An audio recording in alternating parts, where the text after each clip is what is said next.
because we're about to talk about Francisco Franco, Spanish Civil War. We have all kinds of great guests. It's going to be a great show for you. But there's an old saying, I'm sure you've heard the saying 1,000 times in your life, that history is written by the victors. History is written by the victors. Sometimes that's true, sometimes it's not, but the most important part of that saying, the part we should all remember, is the beginning. History is written.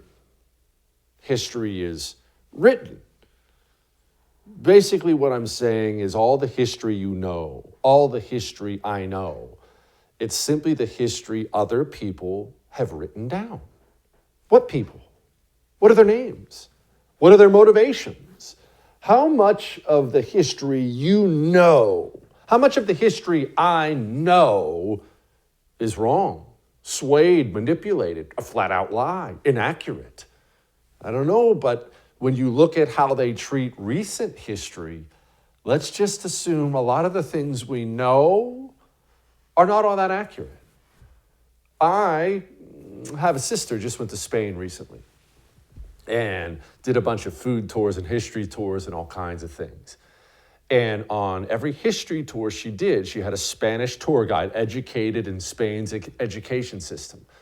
And every one of them dogged on Francisco Franco as if he was the second coming of Adolf Hitler. You can hear a lot of this demonization of Francisco Franco in America's academic circles, people on the left, people on the right, a dictator, a Nazi, all these other things.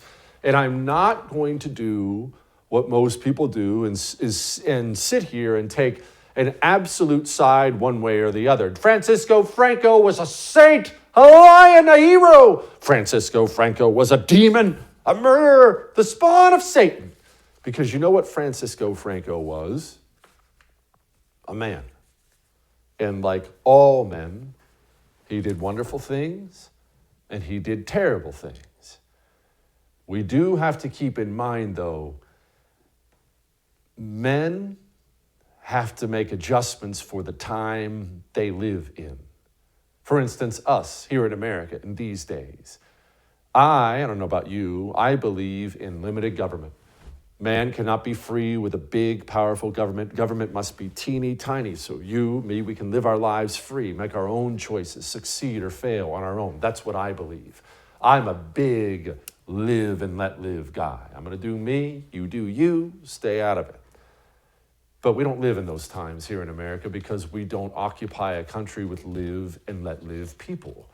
I can't live and let live my way out of a conflict with somebody who wants to dominate my words, my thoughts, my actions. I can't live and let live my way out of that. I need force. Spain needed force. You see, Spain, it was going the way many countries in Europe were going at the time, socialist, communist. This was at the time that disease, the demonic disease of communism was really spreading. Started to spread throughout Spain. And then, stop me if any of this sounds familiar, they had an election that the communists rigged in their favor. The communists got done rigging the election. They took power in Spain, and they promptly did, well, what communists do. They started murdering their political opponents, crucifying priests, raping the nuns. It was all really, really horrific. And along comes a man, he was an accomplished military officer at the time from a military family, actually originally wanted to join the Navy, ended up joining the Army. He was a small guy, but ambitious, very brave, had served honorably in places like Morocco. And the Spanish, the people who loved their country and wanted it saved from the demonic communists who'd taken it over, came to him and said, we have to fight these people. We have to have a revolution here. And Francisco Franco had that revolution, and he commanded the army, and he fought the communists and killed many of them during what's known as the Spanish Civil War. And in the end, he took power, and he did not give it back. He did not promptly hand the government back over to the people or the Congress or anything. He was not some freedom lover like the founding fathers. He most definitely was the dictator in charge. But he did stop the evil communists, and he did usher in an era in Spain that was complete with prosperity. The country prospered, the country flourished under Francisco Franco. And to this day, I will get emails from people. I remember I got one just recently. A guy said, Jesse, I remember visiting Spain in the early 70s. Yeah, you'd get locked up in prison if they found a bag of weed on you, but you could leave your car unlocked in the major cities and nobody would touch it. A clean, prosperous nation. You're going to have to make your own call on Francisco Franco, what you think. But I will say this, don't believe everything your history professor told you. Don't believe any of that ridiculousness, because we have a communist-run education system here in America the same way they do in Spain. American communists have an affinity for the people Francisco Franco defeated in the Civil War, and now they bring up his name as if he's Adolf Hitler, but he was not. Refused to participate in World War II. Spain stayed neutral, and that's part of why the country prospered. He defeated the communists. He kept them out of a very damaging war, and maybe the highest compliment you can pay any leader, the Spanish citizens enjoyed decades of freedom and prosperity, and the Catholic Church was not prosecuted while Francisco Franco was there. That is quite a legacy to leave behind, don't you think? Now, as far as people's individual stories go, we have such an incredible show. We have a Spaniard coming on the show, Jack Posobiec. We have somebody whose family had to live through and endured horrible things during that Spanish Civil War. It's going to be an incredible show tonight on I'm Right. We'll be back.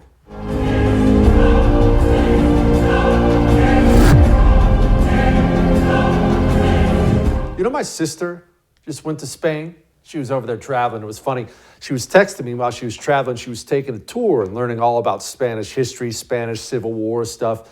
And her guide wouldn't stop dumping all over Francisco Franco. Now, she didn't know a ton about Franco, but she finally texted me and said, hey, Jesse, why does this guy hate Franco so much? And I said, because I guarantee your useless commie guide was trained in Spain's commie education system to hate the only reason Spain is even close to a civilized country today. Joining me now to talk about El Caudillo, the great Jack Posobiec, host of Human Events Daily, which is killing it out there. Jack, why is my sister having to learn about how horrible Franco is from a man who should appreciate him? Well, it's really interesting, Jesse. So in Spain, and this is something that I've learned in just recent history, as opposed to just Franco, which is almost a century ago now. But so Spain has this law now called the Democratic Memory Act, Act 52. What's the Democratic Memory Act, you will?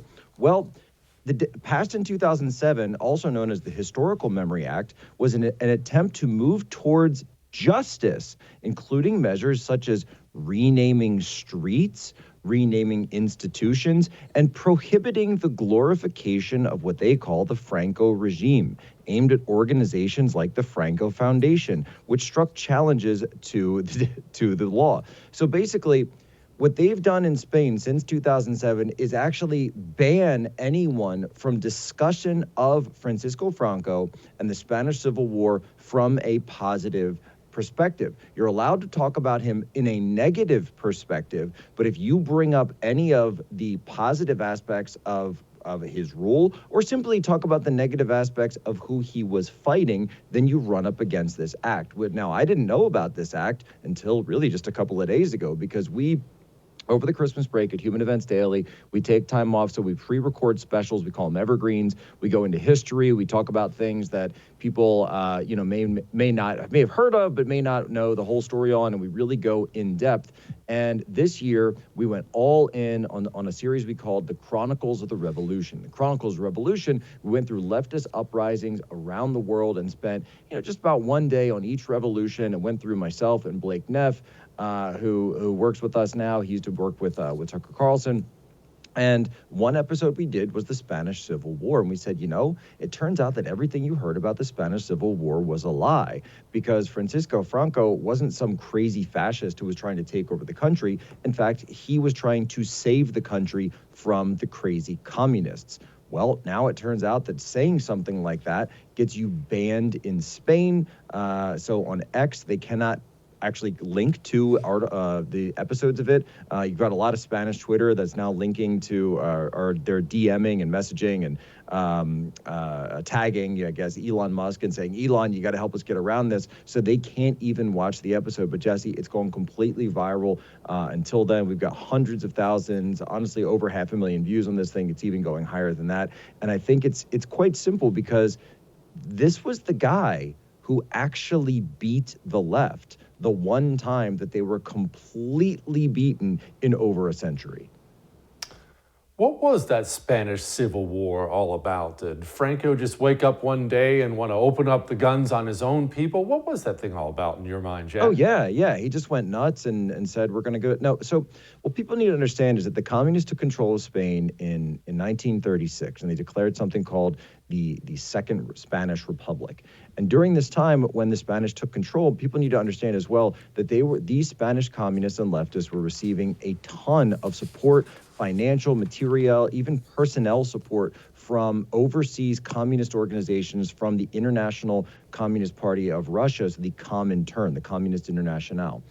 This was directly through Trotsky. This was directly through these organizations that he was setting up. Another one that he set up, by the way, was in Germany around the same time. You might have heard of them. They were called the Anti-Fascists, or Antifa. So Antifa was up in Germany, the Communist Party of Deutschland. Another one of them was in Spain. They actually were successful, took over the government. They began a systematic purging of the entire country. They focus first on the religious. So if you were a religious leader, if you were a priest, if you were a nun, you were killed, you were shot. If you did not denounce the church, denounce God, denounce your vows, denounce your oaths, priests were murdered in their churches, nuns were raped on the altar. And at one point, the Spanish government, the Spanish communists, were taking the bodies of nuns and digging them up from their tombs, digging them up from their graves, and putting their bodies on public display in the marketplaces and in public squares, so people could go and mock them. So this was a full-on communist takeover of the country of Spain, to which people like Franco and people like international Catholics, by and large, many Catholics came in and said, we don't want to be ruled by communism. So in the same way that you saw people like Ernest Hemingway, George Orwell, Emma Goldman come in on the side of the socialist communists, you see a lot of right-wingers and a lot of Catholics come in on the side of Franco and the nationalists. Now, this is an interesting situation, Jesse, because usually we have this phrase, the history is written by the victors. But in the Spanish Civil War, it's actually the opposite, because they had a lot of really famous writers on the other side, like Hemingway and Orwell and Emma Goldman. And so because you have all these communist writers over there, and I wouldn't necessarily lump George Orwell in with them, he's an interesting story in his experiences, the communists end up being the ones that write the history of the Spanish Civil War and the resulting regime of the Caudillo. He's the guy who came in and stopped this incessant slaughter of the Spanish communists and set up a situation whereby people could actually go back and live in normalcy. Now, the difference is, by the way, this wasn't a Mussolini. This wasn't a Hitler. You didn't see him when he took power. You didn't see him try to remake Spanish society. He wasn't trying to set up these fascist organizations and institutions. No, what does he do? He restores the monarchy. He restores basically the entire government the way it was prior to the communist coup. And then he comes in, and at the end of his rule, he turns it back over to the royal family and says, you decide what to do with Spain after I'm gone. Now, how was his rule, Jack? Was it this horrible, despotic thing, and did the country fall into ruin during Franco's rule? Well, no, it's actually quite the opposite, because, if you want to compare it to the rule of the leftists in other countries, like, for example, the Soviet Union in the 1930s, the Soviet Union was eventually taken over by Stalin during this period, who instituted mass purges against his own people, mass purges against the academics, mass purges against just anyone with glasses in some cases, pushed Lysenkoism, whereas Franco worked on modernization of the Spanish system, modernization of the Spanish economy, modernization on pretty much every line around the country. He kept institutions open. He kept universities open. Now, people will argue. They'll say, well, oh, he wasn't fully for freedom of the press and he wasn't fully for, look, this, I'm not saying this is some like, American Lockean Enlightenment country, but in terms of Europe for all of World War II, staying out of it, by the way, that Spain did, staying neutral, not taking either side, they actually kind of come out a lot better than a lot of the other countries did. Yeah. Amazing how profitable it was to stay out of World War II. Anyway, that's a story for another day. Jack, my brother, I appreciate you very much, man. All right. Somebody's family went through the Spanish Civil War. We're going to talk to that somebody next.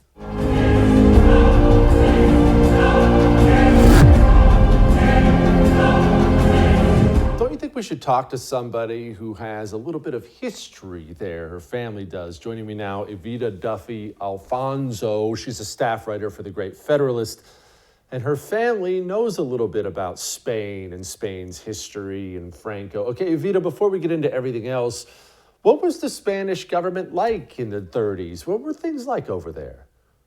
Yeah, it's a great question, and the history books are not going to tell you the truth about what was happening in Spain in the lead up to the Civil War and during the Civil War. In the lead up to the war, the Spanish government was run by Republicans, and they weren't Republicans in the sense when you think of Republicans today, right? The Republican Party in America. These Republicans were actually communists. They were radical left-wingers who controlled the government, and importantly, they were extremely anti-religious and anti-Catholic because Spain was very Catholic at that time. It's historically a Catholic country, and they began their persecution by banning crucifixes, invalidating church marriages, really sort of excluding and suppressing the Catholic Church in Spain. And it got to the point where during the Civil War, they were actually taking over buildings, firing and making people lose their job if they were Spanish intellectuals. They were murdering nuns, priests, monks, bishops. It was really a massacre of Catholics in Spain. And Francisco Franco, who has been demonized by the current left, is somebody who stepped in, staged revolution, and took Spain away from the communists. Evita, can you explain a little bit of the animosity between the dirty commies, who everyone knows I hate, and the Catholic Church? Why do the things they did? Of course, history has covered up what they did to those poor nuns, the priests, the stories. It's friggin' awful. Why? That's what they did to the church was out of hatred. That wasn't a war. There's hatred there. Explain that to me. Yeah, it's a really interesting phenomenon. And anywhere that you go, any communist country that you go to, they have a deep hatred for Christianity and specifically for the Catholic Church. I think my hypothesis is because the Catholic Church is very organized. And so they are a very formidable opposition to communists. For communism to work, you have to worship the state. You can't have a belief or faith in a higher power outside of the government. And so to actually have their goals come true, to actually take over the hearts and mind of the people, communists need to destroy faith and they need to destroy the church. And that's why that's why they targeted the Catholic Church in Spain. And that's why my family in Spain was severely targeted by the church, because they were devout Catholics. My great grandparents were Catholic writers and intellectuals. In the lead up to the war, my great grandfather lost his job. He wasn't a rich man, but he was a middle class man. They imprisoned him throughout the war. My great grandmother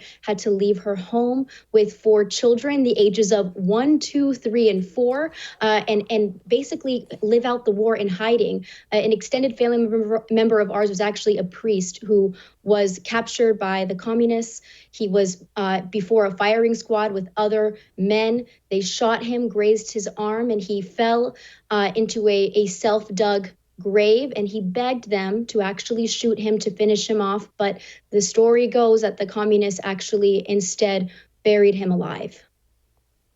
God have mercy. God rest his soul. Yeah. All right, so tell me about the rise of Franco. Who was this guy? Where'd he come from? Yeah, I mean, he's been really portrayed, and this is what I learned as a high schooler as well, that Franco was a fascist, that he was an evil man who mass murdered people and took over the country and was a dictator for decades. The reality is that Francisco Franco was a nationalist. He was very pro Spain, very pro the Catholic history of Spain, and avidly anti-communist. And he hated what was happening to his country, to his countrymen, to his fellow Catholics, and he staged an uprising. He brought revolution to Spain and really took over the country for several decades. And he was not a fascist. I think that's something that really needs to be emphasized. That's how he's been portrayed. They made him synonymous with Hitler. This is a ridiculous lie that the left has spun. Usually in history, it's told by the victors, but with the Spanish Civil War, it's actually told by the losers. In America, there were a lot of left wingers, a lot of American communists who sympathized with the Republicans in Spain. They sent money to the Republicans. Some of them even went to Spain to fight with them. And so when the war was over, they came back and retold the history of the Spanish Civil War exclusively through the prism of the communists who they agreed with and sympathized with because they themselves were also communists. Are we going to get a Franco here? I don't know that obviously that's what we want, maybe what we need. Are we going to get one here? I've long thought we will as that pendulum finally swings back someday. I don't know. I think it's wrong to put all of our faith in one person, one political leader. I think the person we should all be putting our faith in and our trust in is Christ, right? And he's the only one who can really bring us solace in how in disturbing and unsettling times like the one that we're living in right now. I think that Francisco Franco was somebody who stepped up and really brought peace and order in a time that was very chaotic. Could something like that happen again? I mean, it depends on how far the left goes. We are seeing the targeting of religious people in America right now. We are seeing the way that the left has infiltrated our institutions and is really destroying us from within. Could it get as drastic as it's gotten in Spain? It's possible. And if that happens, I think all we can really do is pray. Vida, do you see the parallels between what our government is doing to the church, Catholic and otherwise, and what they were doing in Spain? We have FBI memos talking about them infiltrating our churches here. They very clearly have declared a war, a softer war, granted, on American churches the same way they did in Spain. Yeah, so in Spain, it was very overtly communist. I think that there are ideologue communists in America as well, but I think more than that, we are facing authoritarians, and just like communists, right? It's all about power, and authoritarians see Christians in this country as a threat to their power. That's why the FBI has gone after traditional Catholics and has infiltrated Catholic churches. This is why we are seeing them go after pro-lifers, demonizing Christian politicians, making fun of our religion, really trying to put us down, to target us, to turn us into really criminals in a way that we've never seen in this country before, in a country that was actually founded on Christian ideals. So I mean, there are definitely parallels to what has happened in Spain and what's happening now in America. I think right now we're facing really just authoritarians in the deep state who want to control every piece of our life, and Christians and the values that they have and the way that they put their power and their trust in Christ, not the government, is a very big threat to that. Vida, thank you. I appreciate it very much. All right. We're not done yet. Let's talk to one more Franco person. I can't wait to hear what Roger has to say. Next.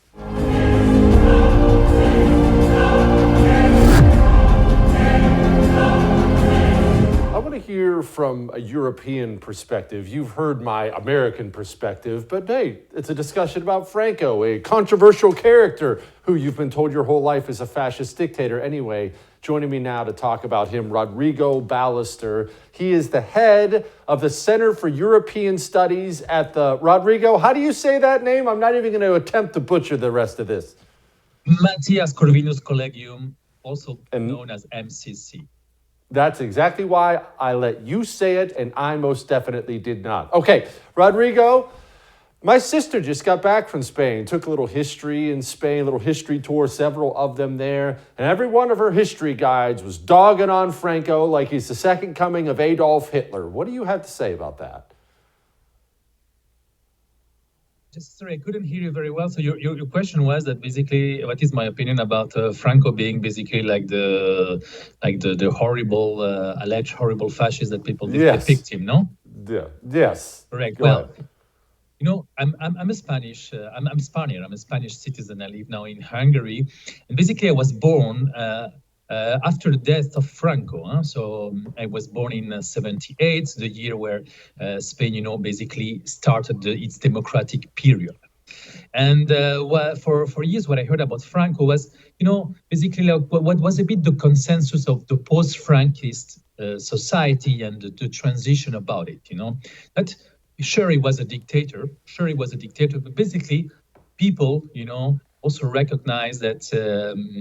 You know, that his role in basically avoiding a Stalinist dictatorship in Spain, right? So before the Civil War and especially after the Civil War. So of course, it's a controverted figure. Of course, as I said, yes, Spain was a dictatorship by then. I think no one can deny it. I also think that indeed, you know, democracy is probably is obviously much better. But what happened in Spain in the last 20 years is very much an attempt to rewrite history, you know, by a left, a very, very rancorous left, that is now basically that really passed legislation that is really contrary to the fundamental human rights, like, for example, freedom, academic freedom, but also, you know, one that is trying to wake up and to resurrect the two Spains and to antagonize and to polarize as much as possible. This is basically the political model, the business model of the current Prime Minister, Pedro Sanchez. It's basically to polarize as much as he can. And also what I find extremely worrying, Jesse, is that there is now an official attempt also to rewrite the history only from one point of view. You know, what made Spain great in the last 40 years, what made Spain great is that it is the ability of the Spaniards to basically close the chapter of the Civil War and basically on the basis of concordia and mutual forgiveness. Because when you have a civil war, it takes two camps. Two camps that are victims, two camps that are also, you know, the perpetrators. And this is what now what the left in Spain in the last 20 years is basically trying and sadly managing to question. So, and again, I think when it comes to Franco, we have also to put it, of course, in the context and act with nuances. Franco was a dictator, yes, but also, is it true that, for example, Franco brought economic prosperity? This is also true. At the end of his mandate, Spain was a much richer country than when it was in the hands of the Second Republic. And I think if you really want to understand properly Franco's regime, you also need to look a couple of years before it, what happened in Spain and the situation of chaos, of security chaos, economic chaos, and political chaos that was Spain, you know, even a couple of months before the Civil War broke. I think those are very important aspects that are totally overlooked and neglected. And, you know, today people speak about Franco with no sense of historical rigor. And this is indeed very, very annoying. Can you speak to the chaos that was pre-Franco that you just alluded to? Why so much chaos? Why were things in such disarray? Basically, I'm referring here to the Spanish Second Republic. And I'm even more referring to even the 4 or 5 months, you know, before the Civil War. It is very well described in a book by an American historian called Stanley Payne, which is basically like the way to the Civil War, the way to the 18th of July. And what happened is basically that, you had a climate of violence where legality didn't exist anymore, where basically you had the Popular Front, which was the leftist coalition, who was basically trying after rigged election, and today this is really undisputable fact that the elections of February 36 were totally rigged by the left. So they took the power, and from the power, they basically tried to implement, like a socialist republic. They even said that a republic could only be leftist, a republic could only be socialist. I'm here referring to the former Prime Minister Manuel Azaña. And so it was a coalition of, let's say, leftist Republicans, but also hardcore communists. Hardcore communists, by then called socialists, but it was the Socialist Party in Spain. And it's a socialist party that, by the way, 2 years before the Civil War, already tried a coup d'etat itself. In 34, you had a civil insurrection in Spain, in the north of Spain, in the region called Asturias, that was basically led by the Spanish Socialist Party, a party that still exists, and by the way, a party that is today in power in my own country. And again, so in 34, you had already a coup d'etat. By the way, the own republic called a man called General Franco, basically, repressed this coup d'etat. And also, what happened is that these 4 or 5 years of the Second Republic in Spain was really a period of instability. I just give you some figures that I found, but just to give you an idea, in 4 years, you had 20 governments, 23 times the state of alarm, and 18 times, 1/8, the state of war was declared. So during the Second Republic, basically Spain was a chaos. In the 5 or 6 months before the Civil War, it was even worse. Just to give you an idea, 300 people were killed in a couple of months before the Civil War in Spain during the campaign, and so the electoral campaign. So it was indeed a huge chaos, and I'm not even mentioning the illegal strikes that were tolerated by the power. I'm not even mentioning the confiscation, and also the prohibition, for example, to go to church. And also, like, they were shutting down Catholic schools just because they were Catholic. And another very, very thorny issue just is, like, I don't know how many thousands of priests and nuns were killed or raped. Can you explain the rigged election? You said the election before the Civil War, the one that took place right before the Civil War, was rigged. What are you talking about? About several things. So first of all, this is an investigation that has been conducted pretty recently. I don't remember now the name of the authors, but it was something that about 5 or 6 years where a book was published with very, very precise facts. But so I'm speaking here about the elections of February 36, and especially the first round. The final result was extremely, extremely close. But at the end, with this fraud, the left won the elections. But I'm not only mentioning that. I'm also mentioning that during the second. So you had the first round. During the second round, we had a climate of violence, and in that moment, the right decided also to withdraw some of its candidate. And I'm especially also mentioning in March 36. What happened in March 36 is that you had a commission, so of bureaucrats basically, who were supposed to review the elections. And they reviewed the election, and surprise, surprise, they gave like 40 more seats to the left than to the right. Fourth thing, Jesse, you also had in May some new elections in 2 regions, Granada and Cuenca, whereby where basically like the right won, but these elections were annulled, and as a result, who won? The candidates of the left. So I'm speaking about those 4 specific things that at the end led to totally rigged elections. Yeah. Rigged elections, communist takeover of a country. That sounds so familiar. Rodrigo, thank you so much. I appreciate you very much, my friend. All right. We're not done yet. Hang on.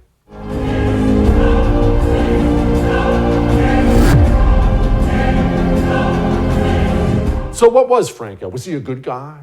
Was he a bad guy? Well, I would argue that you shouldn't look at anybody, well, very few people historically, as good guys or bad guys, because they were all just like you, just like me. They were all men. Are you a good guy, a good woman, a bad guy? I would answer you, yes, you're probably both. I most certainly am. We do have to understand, though, as we read history, that we can't always project the values of today on the people who lived in yesteryear. What would you have done if you were a Spanish general and the communists stole an election and were gang raping the nuns? Would you have tried to live and let live your way out of that? Or would you have taken up arms to protect your nation and protect the national religion? Francisco Franco, whatever else he was, whatever else he did, he accomplished something wonderful, because there's nothing more wonderful than defeating communists. Remember that.